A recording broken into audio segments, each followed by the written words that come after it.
अस्सलाम वालेकुम students.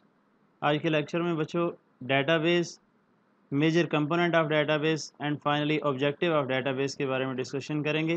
Database actually है क्या चीज़? Database is a collection of logically related data set और फाइल्स, यानी एक इस तरह के लॉजिकली रिलेटेड डाटा सेट और फाइल्स का नाम जिसको यूज़र रिक्वायरमेंट्स के मुताबिक स्पेसिफिक पर्पसेस की खातिर डिफरेंट काइंड ऑफ इंफॉर्मेशन को आप स्टोर करवा सकते हैं, रिट्रीव करवा सकते हैं। रिक्वायरमेंट्स के मुताबिक नया डाटा ऐड करवाया जा सकता है, अपडेट किया जा सकता है। लॉजिकल सीक्वेंस के मुताबिक आप वहाँ से डाटे को डिलीट कर सकते हैं या फिर वहाँ पे डाटे को स्टोर करवा सकते हैं। एग्जांपल्स के तौर पे आप मल्टीपल एग्जांपल कोड कर सकते हैं। कोई भी बैंक सिस्टम, कोई भी नादरा की एग्जांपल या कोई भी किसी भी कंपनी का रिकॉर्ड मैनेज करने के लिए आप अकाउंट्स की इन्फॉर्मेशन को सेव करवा रहे होते हैं, वहाँ पे करंट अकाउंट्स को जनरेट करवा रहे होते हैं। ये बैंक की एग्जांपल ले लें। यहाँ पे जितने भी लोन सिस्टम है वहाँ पे automobile loan, personal loan, client information. अब जो कंपनीज़ के एम्प्लॉयज़ हैं तो employees ID, employees name, address, designation, पे स्केल एंड सो ऑन, ये सारी इन्फॉर्मेशन को आप वहाँ पे स्टोर भी करवा रहे होते हैं और बाद में ज़रूरत पड़ने पे रिट्रीव भी करवा रहे होते हैं। अब फैसिलिटीज़ कौन कौन सी प्रोवाइड करता है डेटाबेस सिस्टम, तो उस हवाले से देखें बच्चों, किसी भी डेटाबेस के अंदर आप इजीली नए रिकॉर्ड को ऐड करवा सकते हैं। एग्जिस्टिंग फाइल्स में नया रिकॉर्ड आप इंसर्ट करवा सकते हैं। एग्जिस्टिंग फाइल से डाटे को रिट्रीव कर सकते हैं। एग्जिस्टिंग फाइल्स को अपडेट किया जा सकता है easily with the help of SQL query system.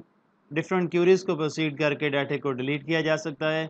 डाटे को एग्जिस्टिंग फाइल्स में से रिमूव भी किया जा सकता है।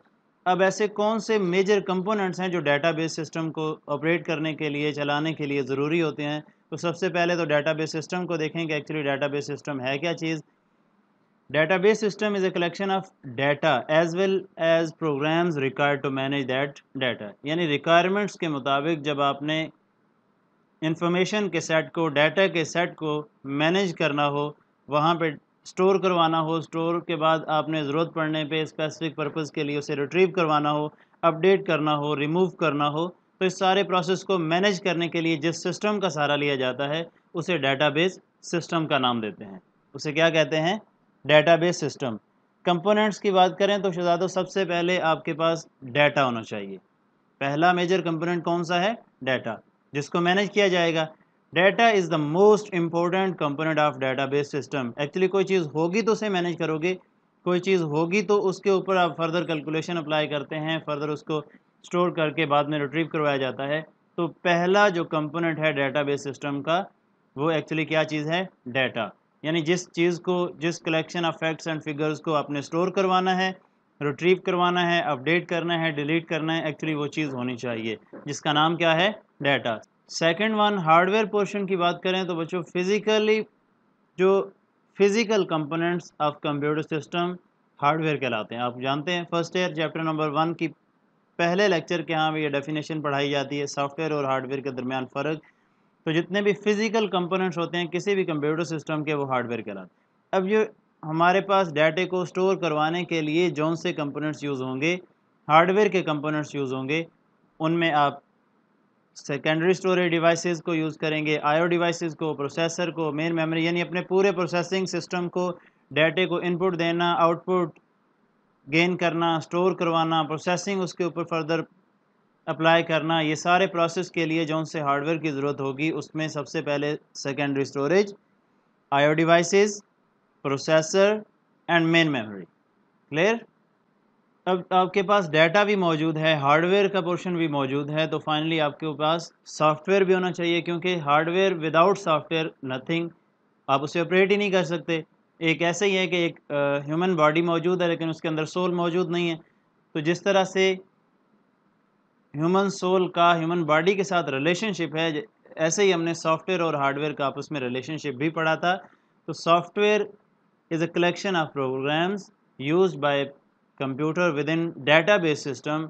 यहाँ पे जो डेटाबेस सिस्टम को मैनेज करने के लिए जिस जिस सॉफ्टवेयर की ज़रूरत पड़ेगी, उनमें सबसे पहले तो operating system, then DBMS software और फाइनली एप्लीकेशन प्रोग्राम्स। अब ऑपरेटिंग सिस्टम क्यों ज़रूरी है? तो बच्चों आपको पता है कि जितने भी हार्डवेयर के कंपोनेंट्स होते हैं उन सबको मैनेज करने के लिए, उन सबको एनेबल करने के लिए, ताकि उन्हें काबिल इस्तेमाल बनाया जा सके, उनको यूज़ करने के लिए, उनकी वर्किंग को इंश्योर करने के लिए जिस सॉफ्टवेयर की ज़रूरत होती है, जिस सिस्टम सॉफ्टवेयर की ज़रूरत होती है, उसे हम क्या कहते हैं? Operating system. और ऑपरेटिंग सिस्टम के बगैर आपका हार्डवेयर किसी काम का नहीं होता। अब जब आपका हार्डवेयर काम कर रहा होगा तो देन आपने DBMS सॉफ्टवेयर इंस्टॉल करना है। DBMS सॉफ्टवेयर एक्चुअली है क्या चीज़? एक ऐसा सॉफ्टवेयर, एक ऐसे सेट ऑफ प्रोग्राम्स का नाम जिसको यूज़ करते हुए आप अपने डेटाबेस मैनेजमेंट सिस्टम को एस्टेब्लिश कर सकते हैं। इसकी मदद से आप डेटाबेस सिस्टम को क्रिएट या मैनेज कर सकते हैं। इसमें डिफरेंट फाइल्स को जनरेट किया जा सकता है, डाटा को रखा जा सकता है, स्टोर करवाने के बाद आप उसे डिलीट कर सकते हैं, रिट्रीव कर सकते हैं, अपडेट कर सकते हैं, यानी जितनी भी फैसिलिटीज़ डेटाबेस प्रोवाइड कर रहा है वो सारी की सारी फैसिलिटीज़ को आप तब यूज़ कर सकेंगे जब आपके सिस्टम में database management system software actually installed होगा। क्लियर? और जब डेटाबेस सिस्टम भी इंस्टॉल हो गया, सॉफ्टवेयर भी आपने इंस्टॉल कर दिया, ऑपरेटिंग सिस्टम भी ओके है, तो फाइनली जो एंड यूज़र ने उस डाटे को एक्सेस करना है, यानी जिस एप्लीकेशन को यूज़ करते हुए यूज़र ने उसे अप्रोच करना है, डाटे को वहाँ पे स्टोर करवाना है, वहाँ से insertion, deletion, updation, query apply करनी है। उस क्यूरी को अप्लाई करने के लिए उसे एक एप्लीकेशन सॉफ्टवेयर की ज़रूरत होगी, और एक ऐसा सॉफ्टवेयर जो उस डाटे को एक्सेस दिलवाए, प्रोसेस करने में हेल्प प्रोवाइड करे, उसे एप्लीकेशन प्रोग्राम का नाम दिया जाता है। फोर्थ कंपोनेंट ऑफ डेटाबेस बच्चों पर्सोनल है। अब यहाँ पे टोटली पर्सनल जो इन्फॉर्मेशन है, जो डिफरेंट पर्सन्स इसे डेटाबेस सिस्टम को यूज़ करेंगे, उस हवाले से 3 डिफरेंट कैटेगरीज हैं। सबसे पहले तो DB एडमिनिस्ट्रेटर के नाम से अक्सर शॉर्ट क्वेश्चन के अंदर पूछा जाता है कि व्हाट इज़ DB एडमिनिस्ट्रेटर, तो डेटाबेस एडमिनिस्ट्रेटर क्या होता है। Second one application programmer, and third one user, जिसे आप एंड यूज़र का नाम दे रहे होते हैं। अब जो DB एडमिनिस्ट्रेटर है उस हवाले से याद रखें कि एक ऐसा एडमिनिस्ट्रेटर, डेटाबेस एडमिनिस्ट्रेटर एक ऐसा पर्सन होता है, एक ऐसा पर्सन होता है जो कि पूरे डेटाबेस सिस्टम को मैनेज करने की रिस्पॉन्सिबिलिटी देता है, यानी रिक्वायरमेंट्स के मुताबिक कौन कौन सी चीज़ किस किस जगह पे लॉजिकली उसे अरेंज करना है, किस किस तरीके से उन्हें मैनेज करना है, डेटाबेस सिस्टम एक्चुअली इस्टेब्लिश करके देने वाला जो पर्सन होता है उसे डेटाबेस एडमिनिस्ट्रेटर का नाम दिया जाता है।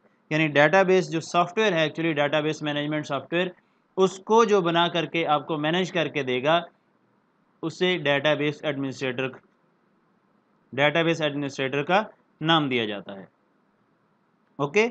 अब एप्लीकेशन प्रोग्रामर की बात करें तो application programmer is a person who writes the application programs to access the database.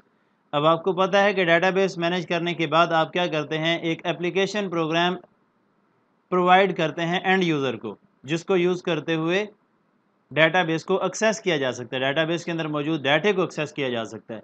उस एप्लीकेशन प्रोग्राम को राइट करने वाला जो पर्सन होता है बच्चों, उसे एप्लीकेशन प्रोग्रामर का नाम दिया जाता है। फाइनली एंड यूज़र की बात करें तो एंड यूज़र आपका जौन सा भी पर्सन, जौन सी कंपनी, जौन से लोग उस एप्लीकेशन प्रोग्राम को यूज़ करते हुए डेटाबेस सिस्टम तक अप्रोच हासिल करेंगे, डेटाबेस के ऊपर डिफरेंट ऑपरेशन परफॉर्म करवाएंगे, वो एंड यूज़र कहलाते हैं।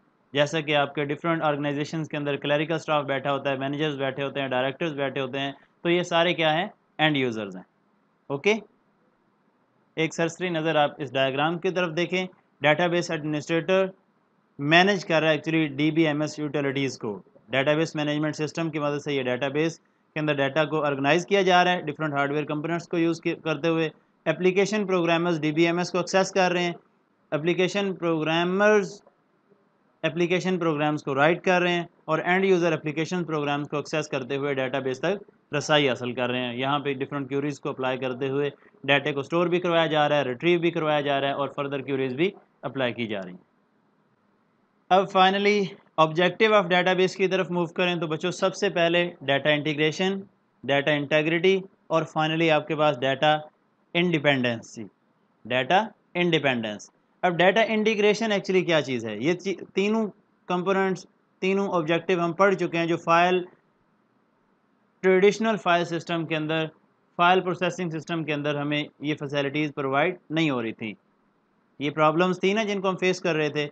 अब आगे जैसे डिस्ट्रीब्यूटेड डेटाबेस मैनेजमेंट सिस्टम पढ़ेंगे तो फर्दर और ऑब्जेक्टिव भी हमें फैसिलिटेट करेगा DBMS।